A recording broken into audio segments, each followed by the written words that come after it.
Delighted to be joined by Barry Geraghty. Barry, outside our Grafton Street shop. Molly is no longer present, but we're here to discuss. We're 25 years in business since 1989, and we're looking for another 25 years. And just to ask yourself, looking back over the last quarter of a century, what would be the highlights for you?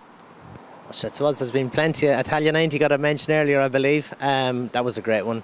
Personally, it was Moscow Flyer, his Tingle Creek in Sandown in 2004 was a great race.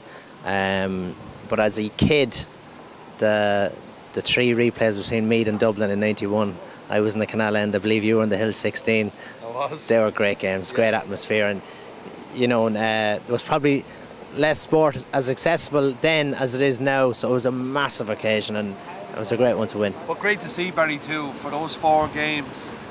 The hype of the fans and the hype of the players, but they were men, and that was when football was football. You could get absolutely stuck in.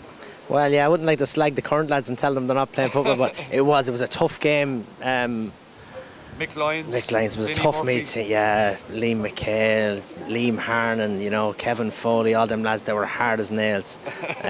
Great, it was a great team, great era for Meath football, and as a kid being shoved over the turnstiles in the Canal Ends, it was great fun. And Barry, you've mentioned Moscow Flyer, but of the horses that you haven't rode over the past 25 years, which one in your memory just sticks out and says, geez, I would have loved to be on him? Best Mate was brilliant. He won his 3 Gold Cups, but you'd have to say the Cotto Star. He was at the top for so long. He won a Tingle Creek, he won 5 King Georges, he won 2 Gold Cups. He was a horse who was so competitive at so many different distances for so long. He probably doesn't get the credit that he does deserve, because if he was an Irish bred horse, we'd be singing about him like as if he was Arkham.